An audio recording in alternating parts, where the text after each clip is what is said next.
ফরিদপুরের জোয়াইর এলাকায় যাত্রীবাহী লোকাল বাস উল্টে 7 জন মারা গেছেন, আহত হয়েছেন আরও অন্তত 30 জন।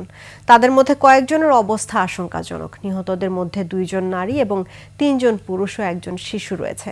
এদিকে ব্রাহ্মণবাড়িয়ায় বাস অটোরিকশার সংঘর্ষে নিহত হয়েছেন 2 জন। প্রতিনিধিদের তথ্য ছবিতে ডেস্ক রিপোর্ট। মকসুদপুর থেকে ছেড়ে আসা একটি লোকাল বাস নগরকান্দা হয়ে ফরিদপুর যাচ্ছিল। ফরিদপুর বরিশাল মহাসড়কের জোয়াইর এলাকায় বাসটি নিয়ন্ত্রণ হারায়।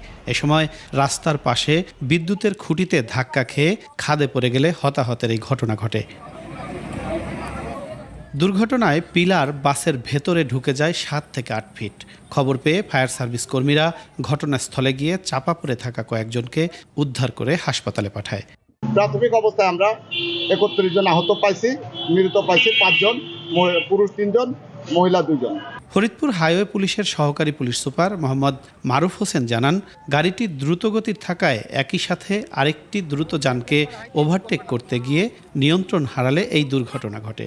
ওভারটেকের সাথে ওভারটেকিং করার কারণে সে তার লেন ছেড়ে বিপরীত লেনে চলে গেছে। এটা আমরা দেখতে পাচ্ছি, ওখান থেকে ডানে নামাই দিয়েছে। নিহতদের মধ্যে প্রাথমিকভাবে 5 জনের পরিচয় পাওয়া গেছে বলে জানিয়েছে police. Firoz Hossain, desk report, 21 television.